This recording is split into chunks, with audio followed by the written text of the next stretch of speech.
Okay hello everyone.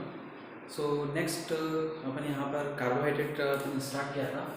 तो carbohydrate में अपन आगे बात करते हैं। कार्बोहाइड्रेट्स कार्बोहाइड्रेट में अपन ने क्लासिफिकेशन ऑफ कार्बोहाइड्रेट की बात की थी और क्लासिफिकेशन में अपन ने देखा था कि monosaccharide sugar, non sugar, sugar के अंदर मोनोसेकेराइड, ओलिगोसेकेराइड होते हैं और नॉन शुगर के अंदर पॉलीसेकेराइड होते हैं। और मोनोसेकेराइड में भी अपन ने देखा था कि मोनोसेकेराइड का किस तरह से नाम लिखा जाता है और कौन कौन से टाइप के होते हैं, जैसे ट्रायोस होता है, टेट्रोस होता है, पेंटोस होता है, हेक्सोस होता है। हेक्सोस के अंदर आपके ग्लूकोज और फ्रुक्टोज आता है। तो इस टाइप से अपन ने पूरा क्लासिफिकेशन देखा था आपके कार्बोहाइड्रेट्स का। और कार्बोहाइड्रेट में अपन को जो कार्बोहाइड्रेट के बारे में पढ़ना है, अपना फोकस किस पर रहेगा? मोनोसेकेराइड्स पर। मोनोसेकेराइड्स पर अपना मेन फोकस रहेगा। और मोनोसेकेराइड्स में भी दो जो मोनोसेकेराइड्स हैं जो हेक्सोस टाइप के होते हैं वो बहुत ही इंपॉर्टेंट है। एक तो है ग्लूकोज, दूसरा है फ्रुक्टोज। तो सबसे पहले बात कर लेते हैं यहाँ पर ग्लूकोज के बारे में। तो थोड़ा बहुत इंट्रोडक्शन देख लेते हैं ग्लूकोज एंड फ्रुक्टोज का एक बार जनरली। ग्लूकोज का मतलब क्या है, ग्लूकोज क्या होते हैं?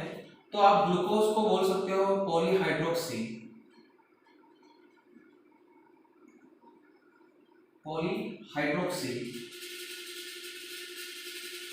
Aldehyde molecule. मतलब आपकी क्या होता है, जो ग्लूकोज होता है वो पॉलीहाइड्रोक्सी एल्डिहाइड होता है। ग्लूकोज का अगर मैं सिंपल सा सूत्र लिखूं C6H12O6, ये आपके क्या होता है, ग्लूकोज का मॉलिक्यूलर फॉर्मूला होता है। और आप इसको बोल सकते हैं पॉलीहाइड्रोक्सी एल्डिहाइड। मतलब ये है कि ग्लूकोज के अंदर आपके पॉलीहाइड्रोक्सी, हाइड्रोक्सी का मतलब क्या है, OH ग्रुप। कि ग्लूकोज के अंदर आपके OH ग्रुप होते हैं और आप ग्लूकोज के अंदर क्या होता है, CHO होता है, एल्डिहाइड ग्रुप होता है। और ये पॉलीहाइड्रोक्सी होता है, मतलब आपके ग्लूकोज के बाद दो से ज़्यादा क्या है, आपके पास हाइड्रोक्सी ग्रुप अवेलेबल होते हैं ग्लूकोज के अंदर। उसी तरह से अगर मैं फ्रुक्टोज की जनरल बात करूं तो फ्रुक्टोज को हम बोल सकते हैं पॉलीहाइड्रोक्सी कीटोन मॉलिक्यूल। जो आपके फ्रुक्टोज होता है वो पॉलीहाइड्रोक्सी कीटोन मॉलिक्यूल होता है। ये पॉलीहाइड्रोक्सी एल्डिहाइड मॉलिक्यूल होता है, पॉलीहाइड्रोक्सी कीटोन, दोनों का ही जो मॉलिक्यूलर फॉर्मूला होता है वो सिमिलर होता है। आप ये भी कर सकते हो कि ये जो ग्लूकोज एंड फ्रुक्टोज हैं वो एक दूसरे का आइसोमर्स हैं, समावेवी होते हैं। इनका मॉलिक्यूलर फॉर्मूला सेम होता है, सिर्फ चेंज ये होता है कि इसमें एल्डिहाइड ग्रुप होता है और इसमें कीटोन ग्रुप होता है, सिर्फ इतना सा चेंज होता है। ठीक है, तो ये आपके क्या होगा, मोनोसेकेराइड्स, हेक्सोस टाइप के जो अपन को पढ़ने हैं। और इससे अपन पहला जो स्टार्ट कर रहे हैं वो है आपके पास ग्लूकोज। सो ग्लूकोज की जनरल डेफिनेशन क्या हो जाएगी? ग्लूकोज की डेफिनेशन हो जाएगी glucose is a polyhydroxy aldehyde molecule, है ना। और इसका मॉलिक्यूलर फार्मूला क्या होता है, C6H12O6। C6H12O6 is the molecular formula of glucose. अब सबसे पहले अपन डिस्कशन कहाँ से स्टार्ट करें? डिस्कशन स्टार्ट सबसे पहले मैं करता हूँ यहाँ पर कि ग्लूकोज आपको कहाँ पे मिलता है। ग्लूकोज मेनली आपको कहाँ पे मिलेगा? तो ग्लूकोज एक मोनोसेकेराइड यूनिट है। ग्लूकोज आपको मेनली मिलता है ब्लड के अंदर। अगर अपन ह्यूमन बॉडी की बात करूँ तो ह्यूमन बॉडी में जो कार्बोहाइड्रेट फ्लो हो रहा है जिसकी वजह से अपन को एनर्जी प्रोवाइड हो रही है वो कौन है? आपका ग्लूकोज ही। ग्लूकोज की वजह से ही अपन को एनर्जी मिल रही है। मतलब आप जो भी खाना खाते हो, जो खाना चाहे आप लिपिड की फॉर्म में खा रहे हो या आप कार्बोहाइड्रेट की फॉर्म में खा रहे हो, स्टार्च की फॉर्म में खा रहे हो, वो आपके बॉडी में स्टोर होता है। और वो यूज किसकी फॉर्म में होता है? ग्लूकोज की फॉर्म में होता है। जैसे अपन जब बीमार हो जाते हैं, अपनी एनर्जी बहुत लो हो जाती है, तो अपन ग्लूकोज डी वगैरह पीते हैं, यहाँ पर हॉस्पिटल जाते हैं डॉक्टर अपन को ग्लूकोज की बोतल चढ़ाता है, अपन ऐसा बोलते हैं। उसके अंदर ग्लूकोज होता है, और भी चीज़ें होती हैं उसके अंदर कंबाइंड, पर ग्लूकोज उसमें मेन होता है। तो ये हो गया ग्लूकोज। ग्लूकोज बहुत सारे अंगूर में, ग्रेप्स जो होते हैं, कुछ बेरीज ऐसी होती है जिसमें आपको ग्लूकोज मिलता है, सीधे फॉर्म में मिल जाता है। बाकी मैक्सिमम टाइम हम देखते हैं कि जैसे आपके पास सुक्रोज हो गया, स्टार्च हो गया, माल्टोज हो गया, उन सब में आपको ग्लूकोज मिलेगा। ठीक है, तो वो जैसे सुक्रोज हो गया, सुक्रोज आपके ग्लूकोज में ब्रेक डाउन हो जाता है। आपके पास स्टार्च हो गया, स्टार्च आपके ग्लूकोज में ब्रेक डाउन होता है। तो इस तरह से आपको चीज़ें देखने को मिलेगी।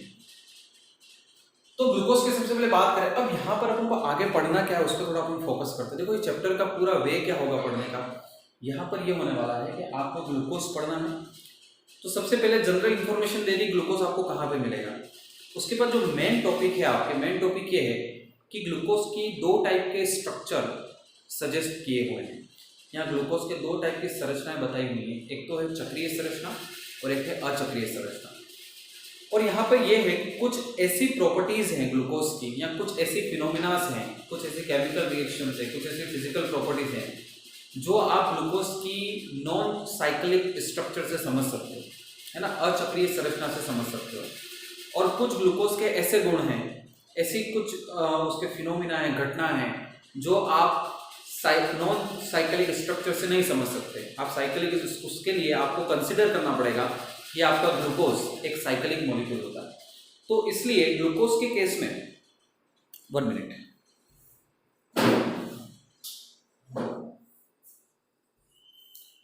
सो ग्लूकोज के केस में, या फिर अपन ग्लूकोज और फ्रुक्टोज दोनों की बात करें, दोनों के केस में ये है कि 2 टाइप के स्ट्रक्चर यहाँ पे सजेस्टेड है। साइक्लिक स्ट्रक्चर भी सजेस्ट किए हुए हैं और नॉन साइक्लिक स्ट्रक्चर भी सजेस्ट किए हुए हैं। तो यहाँ पर अपना पढ़ने का वे क्या रहेगा, पढ़ने का वे ये रहेगा कि आप देखोगे कि कुछ ऐसी केमिकल रिएक्शंस हैं जो ये आइडिया देती हैं या ये प्रूफ देती हैं आपको कि आपका जो ग्लूकोज है वो साइक्लिक मॉलिक्यूल है। कुछ ऐसी केमिकल रिएक्शंस हैं या कुछ ऐसे फिनोमिनास हैं जो आपको ये प्रूफ देते हैं, ये आइडिया देते हैं कि आपका ग्लूकोज नॉन साइक्लिक है।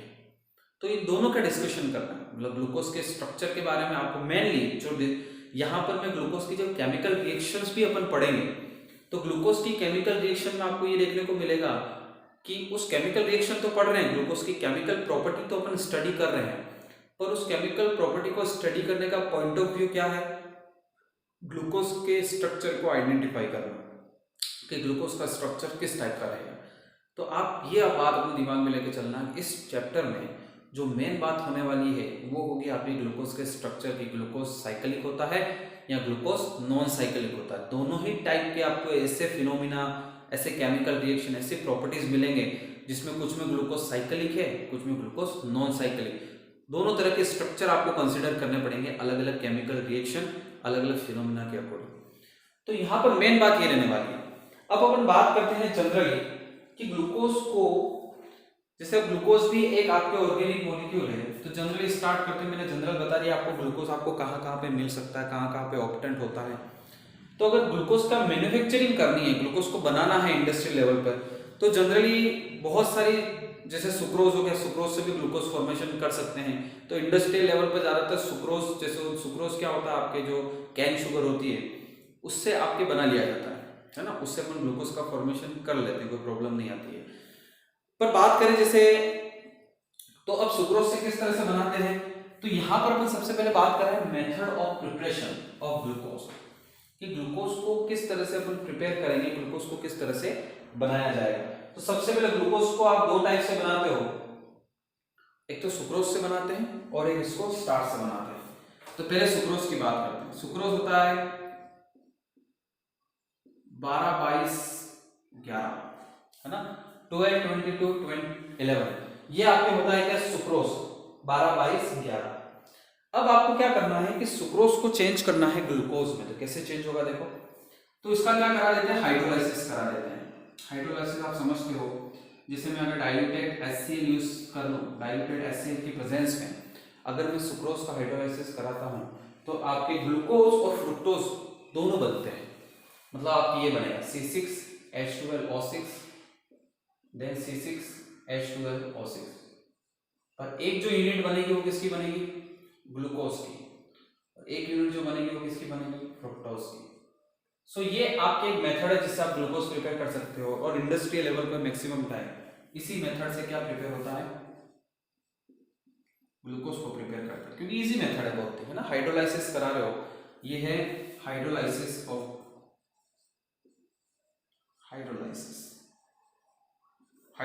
सुक्रोज। डाइल्यूटेड HCl की प्रेजेंस में अगर सुक्रोज का हाइड्रोलाइसिस करा दोगे तो आपके ग्लूकोज और फ्रुक्टोज का फॉर्मेशन हो। ये एक मेथड हो गया आपके फॉर्मेशन का। नेक्स्ट अपन बात करते हैं सुक्रोज से भी आप क्या कर सकते हो, तो सुक्रोज से तो हो गया। नेक्स्ट बात करते हैं, तो ये फर्स्ट मेथड हो गया। दूसरा जो मेथड है ग्लूकोज बनाने का वो है फ्रॉम स्टार्च।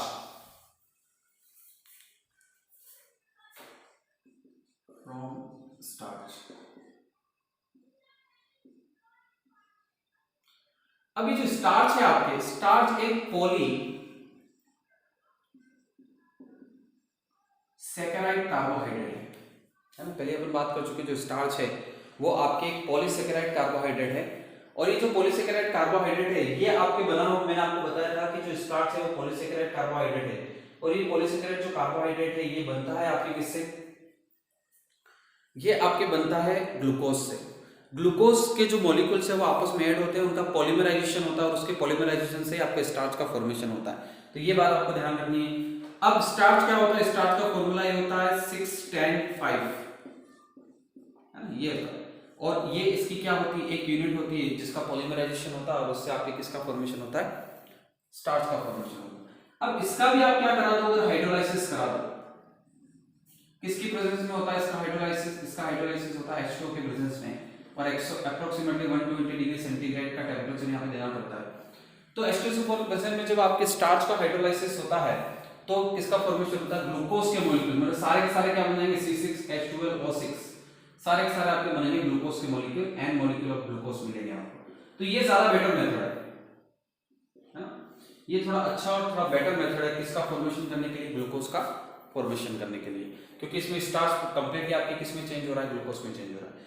तो ये दो आपके मेथड है जो इंडस्ट्रियल लेवल पर यूज होते हैं ग्लूकोज की मैन्युफैक्चरिंग में या ग्लूकोज को प्रोड्यूस करने में। तो ये हो गया आपके ग्लूकोज के मेथड ऑफ सिंथेसिस की बात। अब अपन जो नेक्स्ट अपन बात करने वाले हैं, अपन नेक्स्ट जो आपका टॉपिक है वो है स्ट्रक्चर एंड केमिकल रिएक्शन या केमिकल प्रॉपर्टीज। अब मैं देखो इनको साथ में क्यों लिख रहा हूं, स्ट्रक्चर एंड केमिकल प्रॉपर्टीज को मैं साथ में क्यों लिख रहा हूं, इसको साथ में इसलिए लिख रहा हूं क्योंकि यहाँ पर मैंने पहले कह दिया कि जो मेन इंपॉर्टेंट रोल है इस चैप्टर में किसका है, ग्लूकोज और फ्रुक्टोज के स्ट्रक्चर को आइडेंटिफाई करना या उनके स्ट्रक्चर को समझना इस पूरे चैप्टर में, इस पूरे यूनिट में मेन है।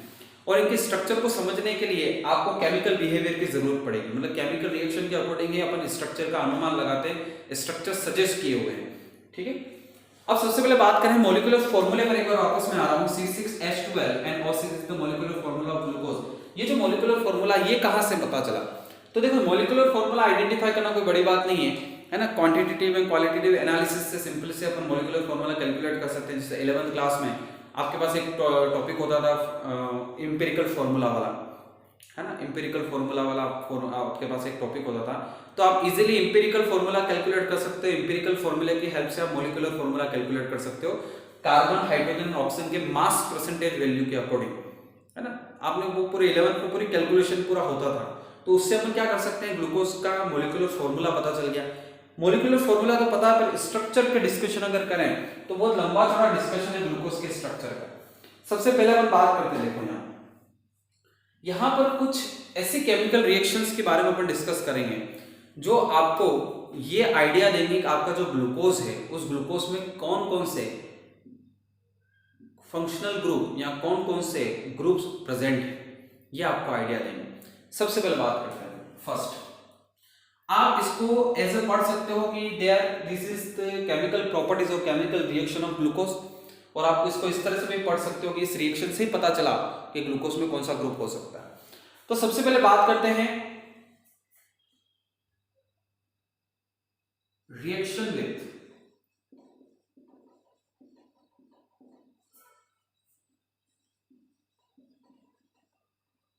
Ammonia derivative.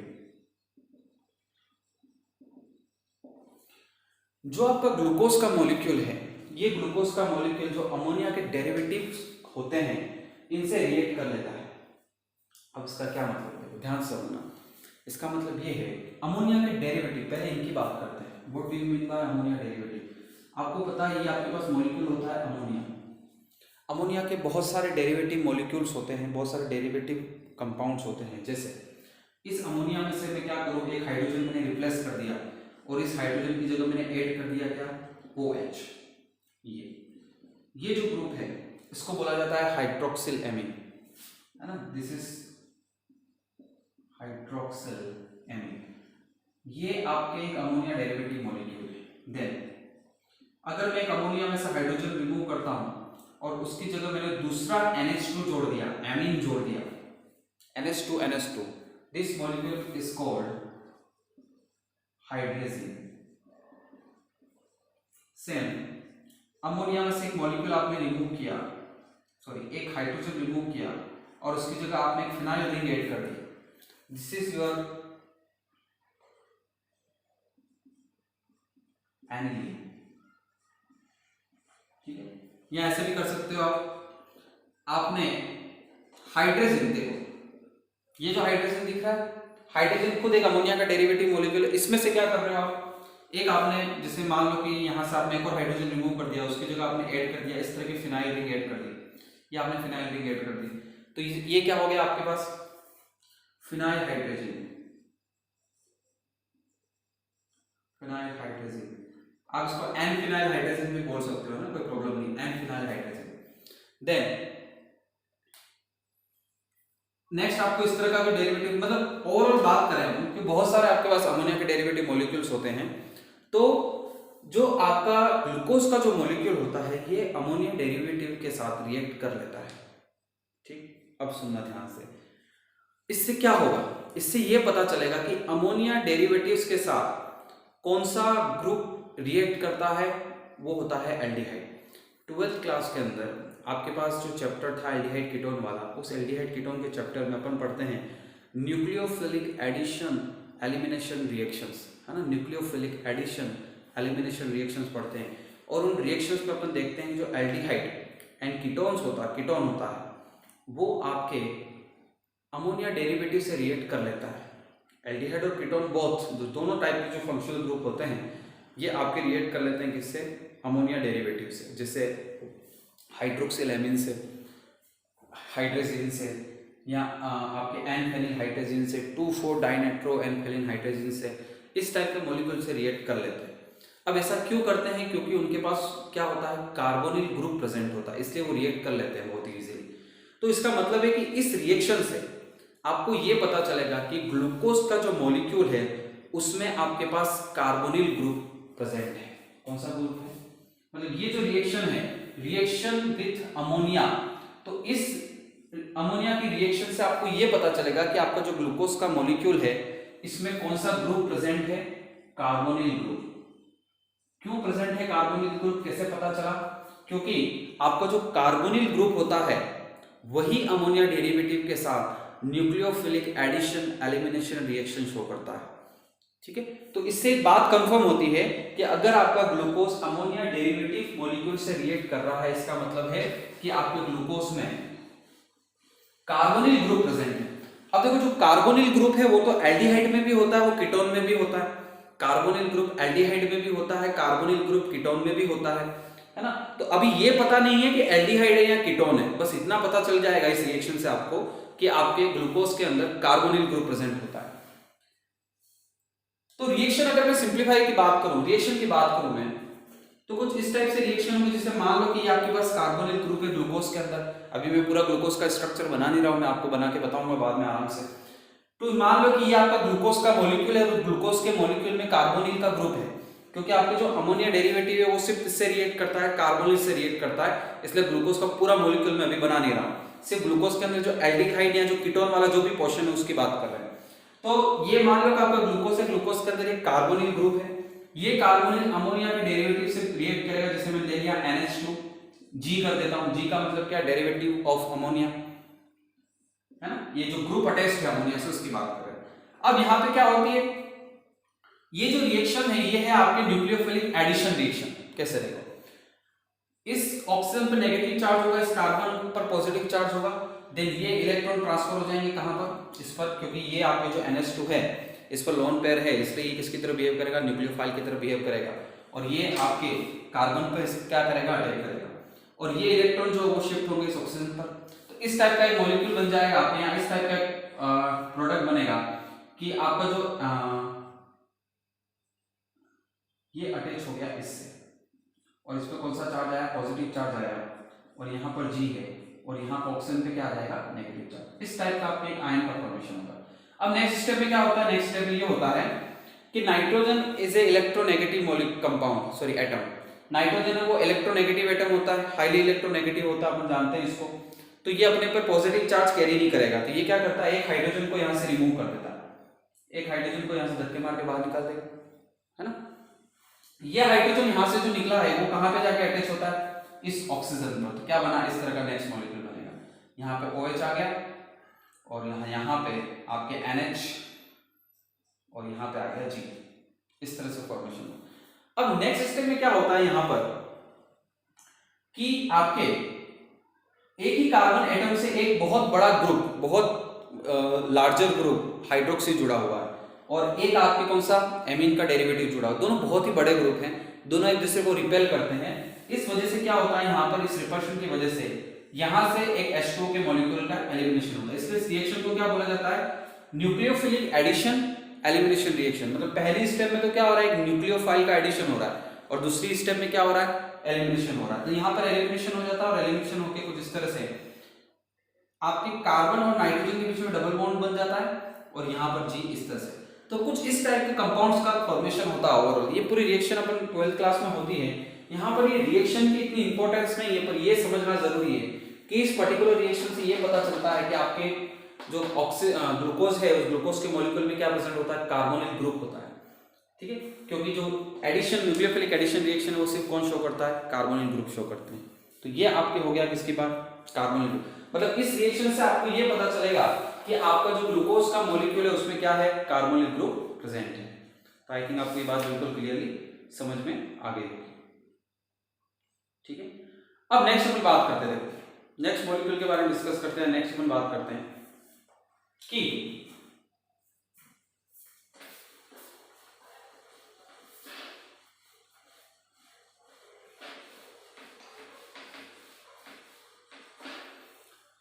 तो जो आपके फर्स्ट रिएक्शन, अब बात करते हैं कि आपको ये तो पता चल गया कि आपके पास कार्बोनिल ग्रुप है, आपको ये तो पता चल गया कि आपके पास कौन सा ग्रुप है, कार्बोनिल ग्रुप प्रेजेंट है। आगे बात करते हैं कि ये कैसे कंफर्म होगा कि एल्डिहाइड है कीटोन है। तो आगे क्या देखा गया कि आपका जो ग्लूकोज है, सेकंड की बात करें, जो ग्लूकोज मॉलिक्यूल होता है आपका, ये ग्लूकोज का जो मॉलिक्यूल होता है ये आपके फैलिन जो रिएजेंट होता है, सॉरी फैलिन जो सॉल्यूशन होता है, फैलिन सॉल्यूशन को रिड्यूस कर देता है। क्या कर देता है, फैलिन सॉल्यूशन को रिड्यूस कर देता है। ठीक है, ये फैलिन सॉल्यूशन को रिड्यूस कर देता है। ये आपके टॉलेंट रिएजेंट को रिड्यूस कर देता है, टॉलेंट रिएजेंट को भी क्या कर देता है, ये रिड्यूस कर देता है। ठीक है, अब आप अच्छे से जानते हो कि जो कार्बोनिल ग्रुप है मतलब एल्डिहाइड और कीटोन हो सकता है और एल्डिहाइड और कीटोन में से केवल जो एल्डिहाइड है वो आपके टोलेन और फैलिंग रिएजेंट फैलिंग सॉल्यूशन को रिड्यूस कर सकता है, कीटोन नहीं कर पाता है। कीटोन रिड्यूस नहीं कर सकता और ओनली एल्डिहाइड रिड्यूस कर सकता है, किसको, आपके फैलिंग सॉल्यूशन को और टोलेन रिएजेंट को। ठीक है, तो आपका जो ग्लूकोज का मॉलिक्यूल है ये आपके फैलिंग सॉल्यूशन और टोलेन रिएजेंट को रिड्यूस कर देता है। इससे मतलब ये पता चल गया, क्या पता चला कि आपका जो ग्लूकोज है उसके में कार्बोनिल ग्रुप है और कार्बोनिल ग्रुप में भी कौन सा है, एल्डिहाइड प्रेजेंट है। एक तो ये हो गया। दूसरा यहां पर ये देखा गया, रिएक्शंस की बात करें, एक तो ये बात होगी, ये भी एक रिएक्शन है जो सपोर्ट करती है इस बात को कि ग्लूकोज के अंदर क्या होता है, एल्डिहाइड कार्बोनिल ग्रुप होता है। दूसरा एक और है कि आप ऑक्सीडेशन कराओ अगर ग्लूकोज का, है ना, ग्लूकोज का अगर ऑक्सीडेशन होता है तो ग्लूकोज का ऑक्सीडेशन बहुत इजीली हो जाता है और इससे आपके रिलेटिव कार्बोक्सिलिक एसिड का फॉर्मेशन होता है। मतलब मैं अगर बात करूं कि आप अगर ये ग्लूकोज ले रहे हो और ग्लूकोज का क्या कराते हो, ऑक्सीडेशन, है ना, ग्लूकोज का क्या कराया जा रहा है, ऑक्सीडेशन कराया जा रहा है अगर ग्लूकोज का, तो ग्लूकोज बहुत ही इजीली क्या होता है, ऑक्सीडाइज हो जाता है और चेंज हो जाता है ग्लूकोनिक एसिड में। किसमें चेंज होता है, ग्लूकोनिक एसिड में। अब ये क्या बात है, देखो ध्यान से समझना है इसको। बात ये है कि अपन जानते हैं कि एल्डिहाइड और कीटोन दोनों का ही अगर ऑक्सीडेशन कराओगे तो कार्बोक्सिलिक एसिड के मॉलिक्यूल्स बनते हैं। बट डिफरेंस क्या होता है, जब एल्डिहाइड का ऑक्सीडेशन होता है तो जो कार्बोक्सिलिक एसिड बनता है उसमें उतने ही कार्बन रहते हैं जितने ग्लूकोज एल्डिहाइड के मॉलिक्यूल में है। ठीक है, मतलब आपके पास एक ग्लूकोज के अंदर टोटल कितने कार्बन है, 6 कार्बन है।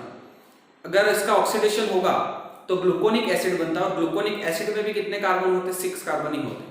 पर अगर इसमें मान लो कि कीटोन होता एल्डिहाइड की जगह, तो वहां पर क्या होता, 1 कार्बन कम हो जाता, 5 कार्बन वाला आपके एसिड बनता। पर यहाँ पे ऐसा नहीं होता, जो ग्लूकोज है वो उसका ऑक्सीडेशन होने पर ये चेंज होता है किसमें, ग्लूकोनिक एसिड में। और ये जो ग्लूकोनिक एसिड होता है इसमें कार्बन नंबर उतना ही होता है जितना ग्लूकोज के अंदर होता है। तो इसका बाद ये कंफर्म है, ये दूसरी ऐसी केमिकल रिएक्शन है जो आपको ये कंफर्म करती है कि ग्लूकोज के अंदर एल्डिहाइड ही होता है ना। पहली कौन सी है, पहली ग्लूकोज आपके फैलिंग सॉल्यूशन से रिएक्ट करता है ना, इसको रिड्यूस कर देता है, टोलेन रिएजेंट को रिड्यूस कर देता है और ग्लूकोज का ऑक्सीडेशन करने पर ग्लूकोनिक एसिड बनता है। ये ग्लूकोनिक एसिड में उतने ही कार्बन एटम होते हैं जितने ग्लूकोज में होते हैं। ये बात कंफर्म होती है, तो ये बात आपकी कंफर्म होगी। तो ये यहाँ यहाँ पर जो अपन ने 3 रिएक्शंस पढ़ी हैं, 3 रिएक्शन की बात की है। सबसे पहला रिएक्शन विद अमोनिया डेरिवेटिव, उससे आपको क्या आइडिया मिलेगा, उससे आपको ये आइडिया मिलता है कि आपके पास कार्बोनिल ग्रुप प्रेजेंट है, कार्बोनिल में एल्डिहाइड हो सकता है, कीटोन हो सकता है। तो जो सेकंड रिएक्शन है आपको ये कंफर्म करती है कि एल्डिहाइड है। थर्ड रिएक्शन भी आपको ये कंफर्म करती है कि आपके पास एल्डिहाइड प्रेजेंट है। अब मैं अगर ग्लूकोज और ग्लूकोनिक एसिड की बात करूं, देखो तो मैं यहाँ जनरल स्ट्रक्चर बना रहा हूँ ग्लूकोज का, आपको बता देता हूँ ग्लूकोज कैसा होता है। कुछ इस टाइप से मिलेगा आपको ग्लूकोज, CHOOH। बार बार इसको बनाना पॉसिबल नहीं हो पाता है ना, ग्लूकोज का स्ट्रक्चर बहुत बड़ा होता है, इसलिए मैं एक बार आपको थोड़ा आइडिया दे देता हूँ। ग्लूकोज कुछ इस टाइप का मॉलिक्यूल मिलेगा। अभी मैं इसका एग्जैक्ट कॉन्फ़िगरेशन नहीं बना रहा हूँ, कॉन्फ़िगरेशन की बाद में, विन्यास की बाद में करूंगा। ये आपके ग्लूकोज का मॉलिक्यूल होता है। अब इस ग्लूकोज का मॉलिक्यूल का अगर आप ऑक्सीडेशन कराओगे तो क्या होता है, बहुत ही सिंपल सा थिंग होता है। ये जो CHO ग्रुप दिख रहा है आपको, एल्डिहाइड ग्रुप, ये चेंज हो जाता है किसमें, COOH में, और बाकी मॉलिक्यूल एज इट इज रहता है। उसको अपन क्या बोलते हैं, ग्लूकोनिक एसिड बोलते हैं उसको। तो आई थिंक आपको ये बात क्लियर होगी। तो ये हो गया, आगे बात करते हैं नेक्स्ट। तो पहला फर्स्ट पॉइंट कंफर्म हो गया, ग्लूकोज के अंदर क्या है, एल्डिहाइड है। सेकंड पॉइंट डिस्कस करते हैं। सेकंड, कुछ ऐसी केमिकल रिएक्शंस है जो आपको ये कंफर्म करेंगे आपके ग्लूकोज के अंदर हाइड्रोक्सी ग्रुप भी होता है, OH ग्रुप, और वो भी कौन सा, पॉलीहाइड्रोक्सी, सिर्फ सिंगल हाइड्रोक्सी नहीं, पॉलीहाइड्रोक्सी ग्रुप होते हैं। मतलब एक से ज्यादा आपके पास क्या है, OH ग्रुप प्रेजेंट है ग्लूकोज के अंदर। तो जो नेक्स्ट अपन केमिकल रिएक्शन पढ़ने वाले हैं, ये केमिकल रिएक्शन आपको ये कंफर्म करती है कि आपके पास क्या होता है ग्लूकोज के अंदर, हाइड्रोक्सिल ग्रुप, जो OH अपन बोलते हैं जिसको OH, ये आपके पास होता है ग्लूकोज के अंदर। अब ये कैसे कंफर्म होता है, तो इसमें रिएक्शन इस टाइप की है कि ग्लूकोज के मॉलिक्यूल की रिएक्शन अगर आप एनहाइड्राइड से कराते हो तो ग्लूकोज के मॉलिक्यूल का एसिटिलीकरण हो जाता है ना, मतलब एसिटिलेशन हो जाता है ग्लूकोज के मॉलिक्यूल का। एसिटिलेशन का मतलब क्या है, एसिटिलेशन का प्रोसेस को आप अच्छे से जानते हो। यहाँ पर ये होता है कि आपका जो ये CH3 C double bond O जो ग्रुप है ये अटैच हो जाएगा किससे, ग्लूकोज से, है ना, एसिटिलेशन हो जाता है आपके ग्लूकोज का। तो इससे ये कंफर्म हो जाता है। तो मैं यहाँ पे लिख देता हूँ जो थर्ड रिएक्शन, उस थर्ड रिएक्शन में क्या होता है, आपका जो ग्लूकोज है, ग्लूकोज के मॉलिक्यूल का क्या हो जाता है, एसिटिलेशन हो जाता है, एसिटिलीकरण हो जाता है। इस एसिटिलीकरण से ये पता चलता है कि जो ग्लूकोज का मॉलिक्यूल है उसमें OH ग्रुप भी प्रेजेंट है, क्योंकि किसी भी मॉलिक्यूल जिसका एसिटिलीकरण होना होगा उसमें जरूरी है कि उसमें क्या होना चाहिए, उसमें आपके OH ग्रुप होना चाहिए। उस ग्रुप के बिना किसी भी मॉलिक्यूल का एसिटिलीकरण नहीं हो सकता। ठीक है, तो आई थिंक आपको ये बात समझ में आ गई होगी, क्लियर है। ठीक है, तो इससे ये बात पता चली, क्या बात पता चली कि आपका जो मॉलिक्यूल है, और यहां पर देखा ये गया कि अगर मैं एनहाइड्राइड का यूज करता हूं, मतलब एक जो ग्लूकोज का मोल होता है, 1 मोल ऑफ ग्लूकोज, है ना, आपके टोटल कितने, 5 mole of acetic anhydride, acetic anhydride से रिएक्ट करता है। मतलब 1 mole of glucose 5 mole of acetic anhydride से रिएक्ट करता है। इसका मतलब ये है कि आपके एक ग्लूकोज के मॉलिक्यूल के अंदर कितने OH ग्रुप प्रेजेंट होते हैं, 5 होते हैं टोटल। ठीक है, आपके पास कितने होते हैं, 5 OH ग्रुप प्रेजेंट होते हैं एक ग्लूकोज के मॉलिक्यूल के अंदर। हाइड्रोक्सिल ग्रुप कितने होते हैं, 5 होते हैं, क्योंकि एक ग्लूकोज के मॉलिक्यूल ने कितने कितने एसिटिक एनहाइड्राइड का यूज किया, 5 का किया, और जितने भी इसके अंदर OH होंगे उसका क्या हो गया, एसिटिलीकरण हो गया, है ना। एसिटिलीकरण के लिए जरूरी है कि आपके पास OH ग्रुप होना चाहिए, हाइड्रोक्सिल होना चाहिए, उसके बिना एसिटिलीकरण नहीं होता है कभी भी। तो यहाँ पर एसिटिलीकरण हुआ, इससे कंफर्म हो गया कि OH है आपके पास, हाइड्रोक्सिल है, और एसिटिक एनहाइड्राइड के मॉलिक्यूल के अकॉर्डिंग ये पता चल गया कि आपके पास कितने हैं, 5 मॉलिक्यूल, 5 ग्रुप होते हैं हाइड्रोक्सिल ग्रुप ग्लूकोज के अंदर। तो कितनी बातें कंफर्म हुई कि ग्लूकोज के अंदर एल्डिहाइड होता है और 5 हाइड्रोक्सिल ग्रुप होते हैं। बट अभी एक बात ये नहीं पता कि जो 5 हाइड्रोक्सिल ग्रुप हैं ये कौन कौन से कार्बन से अटैच्ड हैं, ये बात कंफर्म नहीं है, है ना। आपके पास टोटल नंबर ऑफ कार्बन कितने हैं ग्लूकोज के अंदर, 6। हो सकता है कि ये जो 5 हाइड्रोक्सिल ग्रुप बोल रहे हो आप, हो सकता है कि एक कार्बन पे 2 हो, एक कार्बन पे 2 हो सकते हैं, कोई दिक्कत नहीं है। अभी मैंने स्ट्रक्चर जैसे बनाया था उसमें आपको आइडिया तो हो गया होगा, पर ये कंफर्म नहीं है कि ये हाइड्रोक्सिल ग्रुप 5 है टोटल, पर उन 5 की लोकेशन क्या है ये पता नहीं है।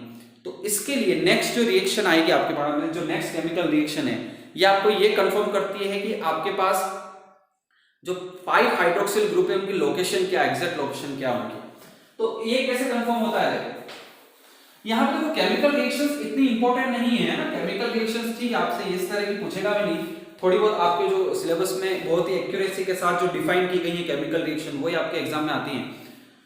तो नेक्स्ट जो केमिकल रिएक्शन है, जो भी नेक्स्ट है 5-4 जो भी है, ये आपको ये कंफर्म करता है कि आपके जो OH ग्रुप है उसकी लोकेशन क्या, कैसे कंफर्म करता है, देखो ध्यान से देखना। ग्लूकोज की रिएक्शन कराते हैं किससे? पर आयोडिक एसिड से, पर आयोडिक एसिड। ग्लूकोज रिएक्ट करता है किससे? पर iodic. What do you mean by पर आयोडिक? ये होता है, ये होता है पर आयोडिक एसिड, है ना, ये आपके पर आयोडिक एसिड हो। जब ग्लूकोज की रिएक्शन पर आयोडिक एसिड से कराते हैं तो ग्लूकोज का क्या होगा? ऑक्सीडेशन होगा। पर आयोडिक एसिड क्या करता है? ऑक्सीडेशन करता है। इस ऑक्सीडेशन रिएक्शन से क्या कंपाउंड बनते हैं? तो मैं यहाँ पूरा ग्लूकोज का मॉलिक्यूल एक बार ड्रॉ कर रहा हूं। सो देखो एक काम करते, वीडियो थोड़ा ज़्यादा बड़ा हो गया है तो इसको अपलोड होने में टाइम लग जाएगा, इसलिए मैं आज की क्लास यहाँ पर ही एंड कर देता हूँ।